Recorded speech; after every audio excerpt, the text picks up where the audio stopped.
Olá, graça e paz, meu irmão, minha irmã, tudo bem com vocês? Espero que sim, mas do fundo do meu coração.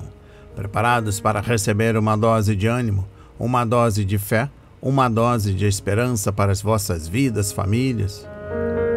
De posse do nosso kit de fé, bloco de anotação, caneta ou lápis, a Bíblia, tão importante quanto a sua leitura diariamente, nos traz refrigério para a alma, sabedoria, sobretudo nos aproximando de Deus, sendo assim, fortalecendo a nossa fé e esperança. Bênçãos extraordinárias. O tema de hoje: a morte não é o fim. Leitura bíblica, Salmo 49, versículos 1 a 14. A palavra diz: ouvi isto, vós todos os povos, inclinai os ouvidos, todos os habitantes do mundo, quer humildes, quer grandes, tanto ricos como pobres. A minha boca falará a sabedoria e a meditação do meu coração será de entendimento.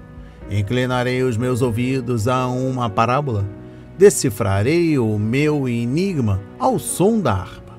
Porque temeria eu nos dias da adversidade, ao cercar-me a iniquidade dos meus perseguidores, dos que confiam nos seus bens e se gloriam na multidão das suas riquezas? Nenhum deles de modo algum pode remir a seu irmão, nem por ele dar um restante a Deus? Pois a redenção da sua vida é caríssima, de sorte que os seus recursos não dariam, para que continuasse a viver para sempre. E não visse a cova?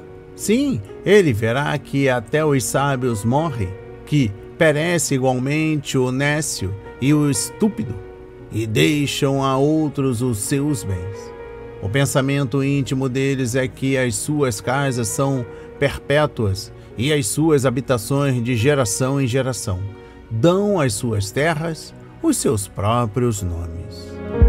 Mas o homem, embora esteja em honra, não permanece, antes é como os animais que perecem. Este é o destino dos que confiam em si mesmos, o fim dos que se satisfazem com as suas próprias palavras. Como ovelhas são arrebatados ao céu, a morte os pastoreia. Ao romper do dia, os restos terão domínio sobre eles, e a sua formosura se consumirá no céu, que lhes será por habitação. A morte não é o fim. Presta atenção. Este salmo é uma advertência de que a morte é mais universal e democrática experiência humana. O direito de morrer nivela o sábio e o tolo. Versículo 10. O rico e o pobre, o rei e o vassalo. O homem que não tem temor de Deus morre como morrem os animais, sem esperança de uma sobrevida após a morte. Versículo 12. Os que temem a Deus, porém, alimentam na alma a certeza de que, ao deixarem esta vida, serão recebidos por Deus e não perecerão no inferno. Versículo 15. Após a morte estarão na presença do mesmo Cristo que tiveram como companheiro e pastor durante a sua vida neste mundo. Os salvos não desejam morrer, pois sabem que têm uma missão a cumprir na terra, conforme Filipenses 1, versículo 24. Mas não temem a morte, não são pastoreados pela morte, conforme versículo 14. Os crentes não encaram a morte como um horror, mas como o degrau iluminado pelo qual subirão à eterna bem-aventurança com Cristo. Aleluia!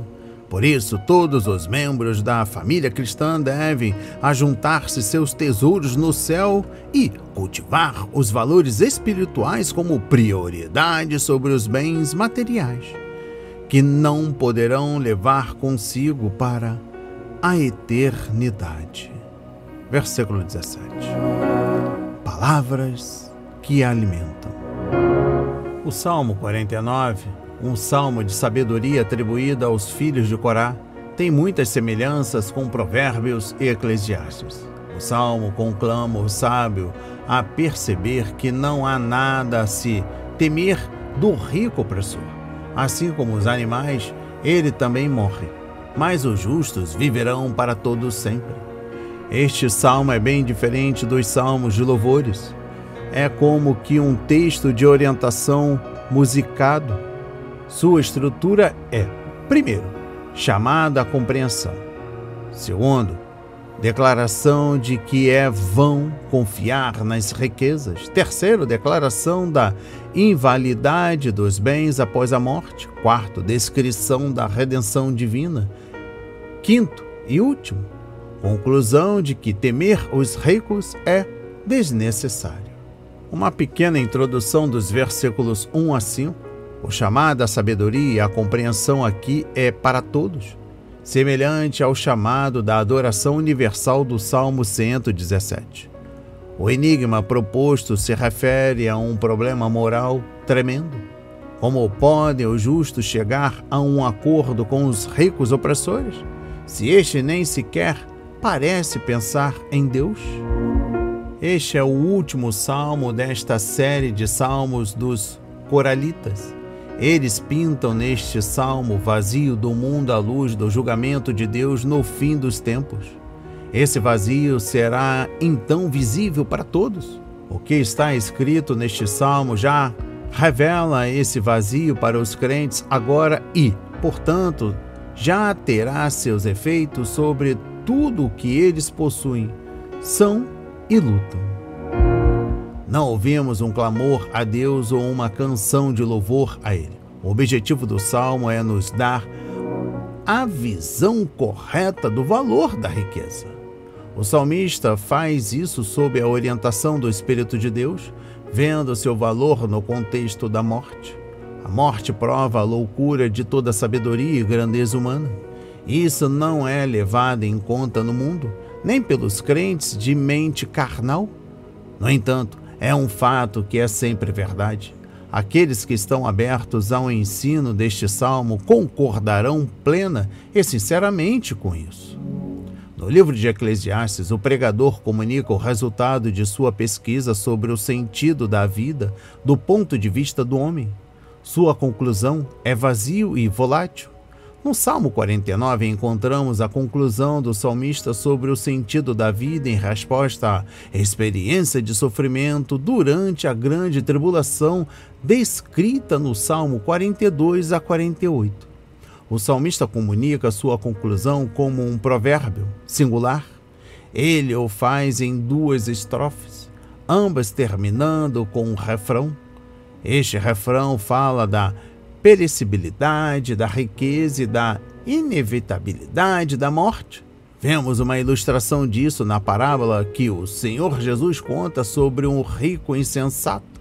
Lucas 12, versículos 16 a 21. O salmo pode ser dividido da seguinte forma: dos versículos 1 a 4, anúncio da sabedoria. 5 a 12, a incapacidade da riqueza de prevenir a morte. Esta sessão termina com o refrão no Salmo 49, versículo 12. E no próximo devocional estaremos compreendendo os versículos 13 a 20. A incapacidade da riqueza de mudar seu destino final. Ponto B. Portanto, não se impressione com a riqueza. Esta sessão termina com o refrão do Salmo 49, versículo 20. Lembrando aqui na mensagem de hoje o homem importante, que se encontra nos versículos 1 e 2. O salmista machuca o homem importante, aquele que tem posição alta, que tem sabedoria, que tem dinheiro, que tem nome, que tem regalias. Mesmo que seja muito importante, mesmo que tenha dado seu nome a terras, mesmo que seja proprietário de gloriosas mansões, mesmo que se gabe de suas riquezas e muitas riquezas, mesmo que esteja aumentando o luxo de sua casa, ele não vive para sempre, nem levará nada consigo quando morrer. Nesse sentido, o homem importante é igualzinho ao homem não importante. Tanto um como o outro estão a caminho do túmulo e seus corpos vão sofrer decomposição. a aparência dele se desfará na sepultura. Salmo 49, versículo 14. O recado do salmista é óbvio. Mesmo assim, o homem importante continua a se embebedar com os elogios que recebe, continua a mentir a si mesmo que não vai perder nada, nem vai morrer. Ele se esquece da conclusão daquele sábio que escreveu: todos partilham o destino comum, o justo e o ímpio, o bom e o mau, o puro e o impuro, o que oferece sacrifícios e o que não oferece. Eclesiastes 9, versículo 2.